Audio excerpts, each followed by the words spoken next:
सवाल और खबरों की शुरुआत करते हैं।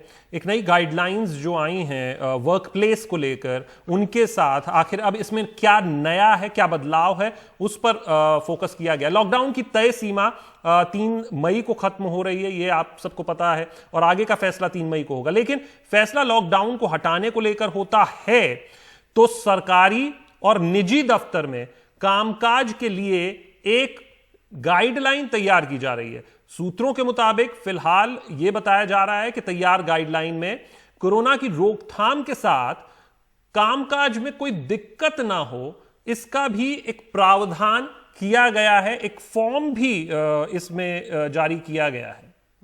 इस पर ज्यादा जानकारी के लिए आइए सीधा रुक करते हैं हमारी सहयोगी नीता शर्मा का। नीता, दफ्तरों में किस तरह से कोरोना की ये लड़ाई लड़ी जाए या जहां पर आ जाता है संक्रमण उनके साथ क्या किया जाए, इसको लेकर के जो गाइडलाइन जारी की गई है उस पर तफसील से बताएं। बिल्कुल अंजलि, ये जो गाइडलाइंस है ये होम मिनिस्ट्री ने इंडस्ट्री के जो फियर्स हैं उसे डिस्पेल करने के लिए जारी किया था। उसमें साफ तौर पे लिखा हुआ था कि जो आखिरी डिसीजन है वो डिस्ट्रिक्ट मैजिस्ट्रेट और हेल्थ अथॉरिटीज मिलकर लेंगे, क्योंकि अभी देश भर में डिजास्टर मैनेजमेंट एक्ट लागू हुआ है। इसमें जो फाइनल डिसाइडिंग अथॉरिटीज हैं वो डिस्ट्रिक्ट मैजिस्ट्रेट से होते हैं। पहले क्योंकि इंडस्ट्री में ये काफी खौफ फैल गया था कि वर्क प्लेसेस जो है वो सील हो जाएंगी, तो अब हेल्थ मिनिस्ट्री ने भी ये क्लैरिफाई किया है कि वर्क प्लेसेस सील नहीं होंगी। जो एक रिक्वायर्ड एरिया होगा उसे सैनिटाइज किया जाएगा, लगभग 12 घंटे के लिए उसे बंद किया जाएगा, बाकी वर्क प्लेस जो है वो चल सकता है। लेकिन इसके अलावा अंजलि, जो सबसे बड़ी बात चिंता की दिल्ली के लिए उभर कर सामने आ रही है वो जो केसेस स्पाइरल हो रहे हैं। आजादपुर मंडी जो है वो एक हब निकलती हुई सामने आ रही है। अगर आंकड़ों को हम क्रंच करें तो जो रिपोर्ट्स पहुंच रही है होम मिनिस्ट्री, उसमें कम से कम 6 ऐसे केसेस हैं जो आजादपुर मंडी से लिंक होकर सामने आए हैं। यही नहीं, जो जहांगीरपुरी बहुत कम दूरी में उससे पड़ता है, 5-6 किलोमीटर की दूरी में पड़ता है, वहां के जो केसेस हैं वो भी बहुत स्पाइरल हुए हैं। लगभग दिल्ली सरकार के आंकड़ा के मुताबिक काफी केसेस जो हैं वो वहां पर लिंक हुए हैं। उनके लिंक्स भी जो हैं वो आजादपुर मंडी से जुड़कर सामने आ रहे हैं। आजादपुर मंडी दिल्ली के लिए इंपॉर्टेंट इसलिए क्योंकि यहां से ज्यादातर जो फ्रूट्स और सब्जियां हैं वो यहाँ दिल्ली की आजादपुर मंडी से ही दिल्ली में उनका वितरण होता है। यही नहीं, सोनीपत में भी उनका वितरण होता है। हमने देखा कि हरियाणा ने बहुत सारे कर्ब्स जो हैं वो लगा दिए हैं दिल्ली के ऊपर मूवमेंट को लेकर। डीजीपी हरियाणा खुद बोल रहे हैं मनोज यादव के उनकी मूवमेंट जो है वो रिस्ट्रिक्ट की जाए। महेंद्रगढ़ ने जो है वो कर्ब्स लगा दिए हैं, सोनीपत ने कर्ब्स लगा दिए हैं। तो ये एक सारा उसका एक लिंक है जो वो सामने एक दूसरे से जो लिंक है वो सामने आ रहा है, उसे लेकर काफी चिंता है गृह मंत्रालय में। एशिया की सबसे बड़ी मंडियों में से है आजादपुर मंडी, नीता। लेकिन इसमें एक सवाल यह भी बनता है कि शुरुआत में जब लॉकडाउन हुआ तब ये बंद थी, उसके बाद एक डिसीजन लिया जाता है, खोला जाता है, कुछ दिशा निर्देश जारी किए जाते हैं, लेकिन फिर हमने देखा कि वहां पर नियमों की किस तरीके से कुछ धज्जियां भी उड़ी, और ऐसे में फिर उसको बंद किया जाता है जब एक केस आता है, लेकिन फिर एक कुछ दिनों बाद उसको फिर 24 घंटे के लिए खोला जाता है।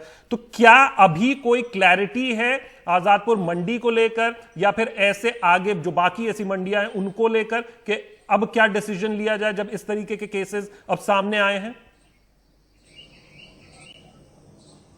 ये जो फैसला है ये दिल्ली सरकार को भी लेना है शशांक, क्योंकि जो डिसइंफेक्ट जो स्प्रे किया जा रहा है, कम से कम उसको तो रोज वहां पे स्प्रे किया जाना चाहिए, क्योंकि जिस तरह से जो फुटफॉल है वो वहां पर बहुत ज्यादा है। तो एक सजेशन जो आ रहा है कि डिसइंफेक्टर जो है डिसइंफेक्ट किया जाना चाहिए पूरी की पूरी मंडी को। हालांकि जो नियम और कायदे कानून बनाए गए हैं उसके मुताबिक सुबह के हाफ में सिर्फ सब्जियां बेची जाएंगी, फ्रूट्स बेचे जाएंगे, और सेकेंड हाफ में अदर हाफ बेचा जाएगा। इस तरह के जो नियम लागू किए गए हैं दिल्ली सरकार द्वारा भी, लेकिन ये अभी कारगर साबित नहीं हो पा रहे हैं। यही वजह है कि जो दिल्ली में आंकड़ा है वो बढ़ता जा रहा है। In fact Delhi case load wise सबसे ऊपर पहुंच गया है चार्ट में। पहले महाराष्ट्र सबसे ऊपर था, लेकिन अब दिल्ली केस लोड के हिसाब से सबसे ऊपर हो गया।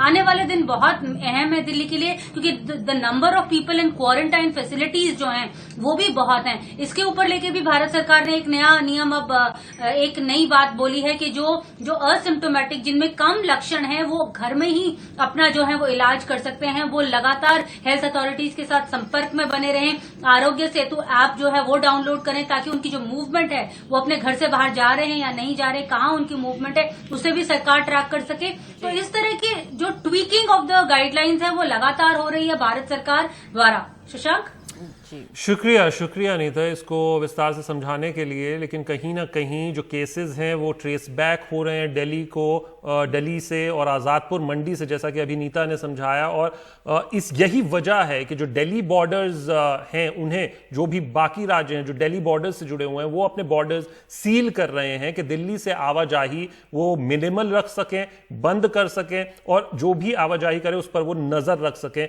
जैसा कि अभी हरियाणा और फरीदाबाद के हम जिक्र कर रहे थे, सोनीपत खास तौर पर, जिसको कि पूरी तरीके से सील करने की कोशिश की जा रही है।